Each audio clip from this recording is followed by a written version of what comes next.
Sir తొందరలో ఏపీలో cabinet meeting అయితే ఉండబోతుంది సార్. అయితే ఈ మీటింగ్‌లో ఒక కొత్త నిర్ణయం తీసుకోబోతున్నట్టుగా తెలుస్తుంది. అది కూడా సోషల్ మీడియాని కంట్రోల్ చేయడానికి ఒక కొత్త చట్టాన్నే తీసుకురాబోతున్నట్టుగా చంద్రబాబు నాయుడు గారి గవర్నమెంట్ అయితే అంటే ప్రతిపాదించలేదు గానీ, ఆ వార్తలైతే వినిపిస్తున్నాయి సార్. మరి ఏ విధంగా ఉంటుంది ఈ కొత్త చట్టం వస్తే? సోషల్ మీడియాలో ట్రోలింగ్ పెరిగిపోతుంది గదా! దీన్నేమన్నా కంట్రోల్ చేసే అవకాశం ఏమన్నా కనిపిస్తుందా? యాక్చువల్‌గా సోషల్ మీడియాని కంట్రోల్ చేయడం అనేది ఎప్పటినుంచో కూడా కేంద్రం సీరియస్‌గా ఆలోచిస్తూ వస్తుంది.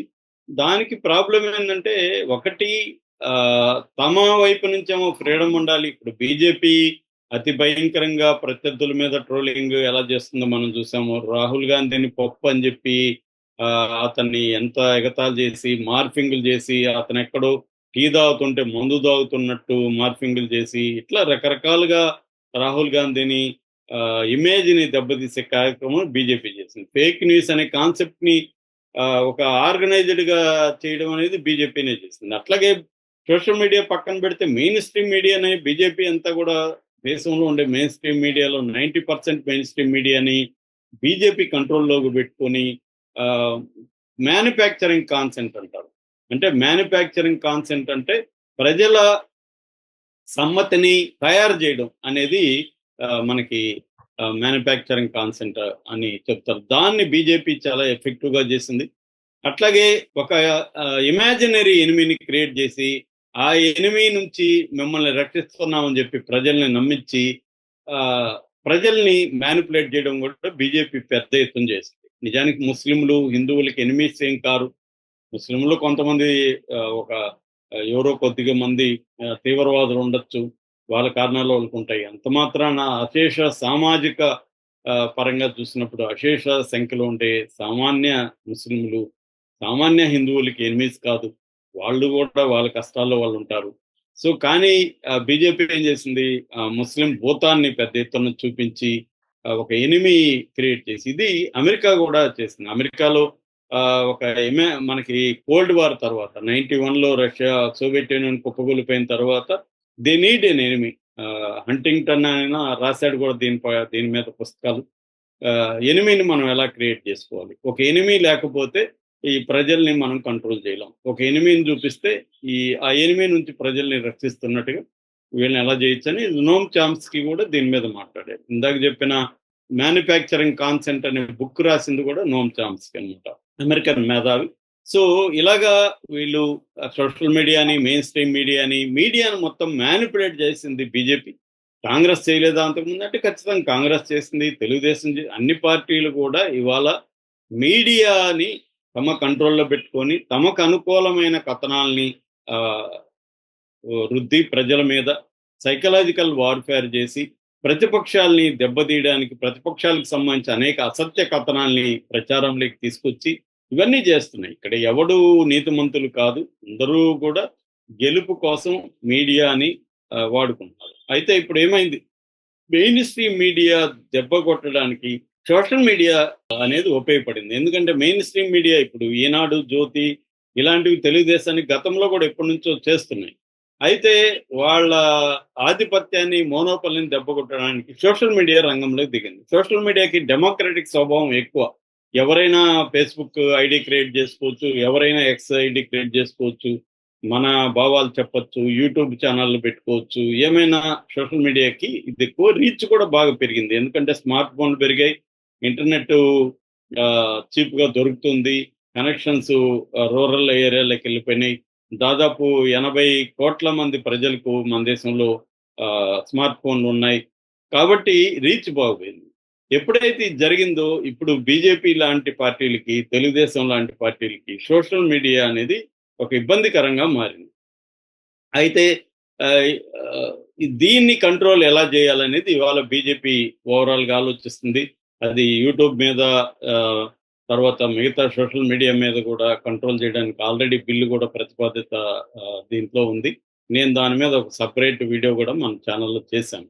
అయితే ఇప్పుడు ఆంధ్రప్రదేశ్‌లో ఒక తేనె తుట్టెను చంద్రబాబు కదిపాడు. సోషల్ మీడియా అనే తేనె తుట్టని కదిపి మరి చంద్రబాబు కదిపాడా, లోకేష్ కదిపాడా గాని కూటమి ప్రభుత్వం కలిపింది. దీనికి వెనక పవన్ కళ్యాణ్ ప్రెజర్ ఉంది. చంద్రబాబు అయితే మామూలుగా ఇలా చేయడు.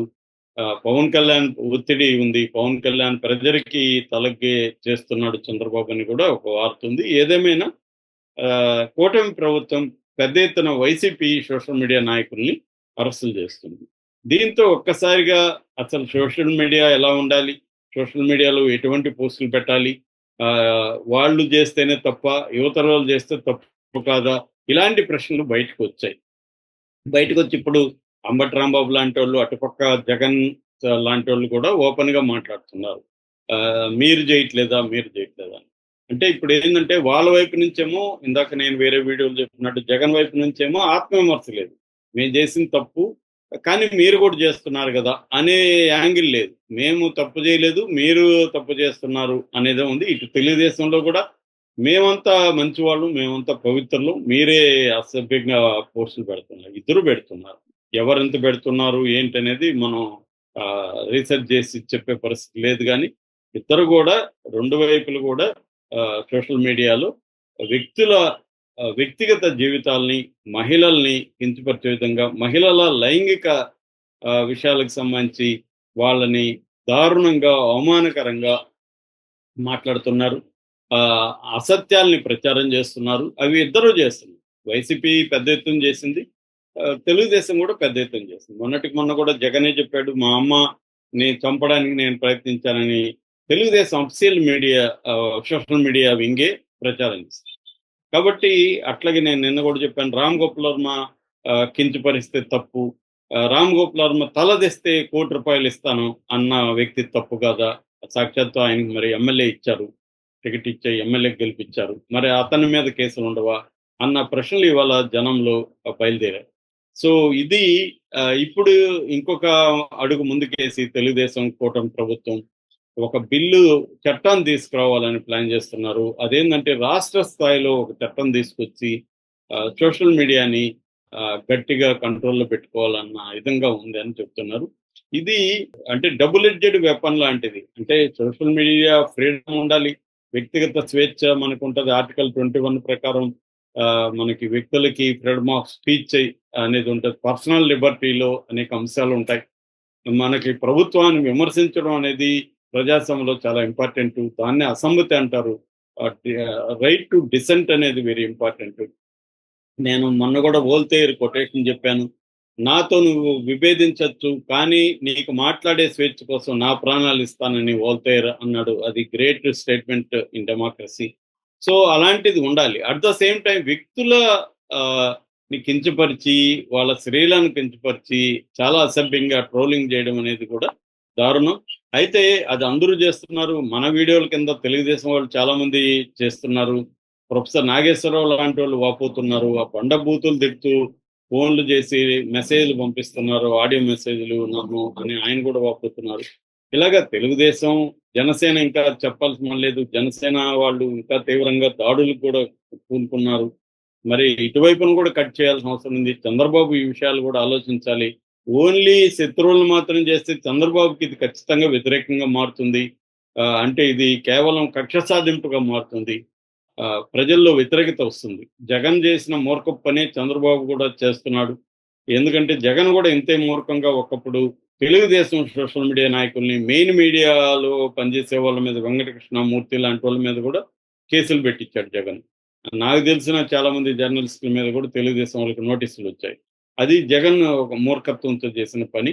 సో అటువంటి మూర్ఖత్వంతోనే ఇప్పుడు చంద్రబాబు ప్రభుత్వం ఇలా చేయడం అయితే కరెక్ట్ కాదు. మరి ఇప్పటికే చట్టాలు ఉన్నాయి. ఐటీ చట్టం ఉంది, బిఎన్ఎస్ లో అనేక సెక్షన్లు ఉన్నాయి. మళ్ళీ ఒక చట్టం తీసుకురావాల్సిన అవసరం అయితే నాకు తెలిసి లేదు. కానీ మరి కేబినెట్ లో తీసుకొస్తారు అని చెప్తున్నారు. చూడాలి. Thank you so much.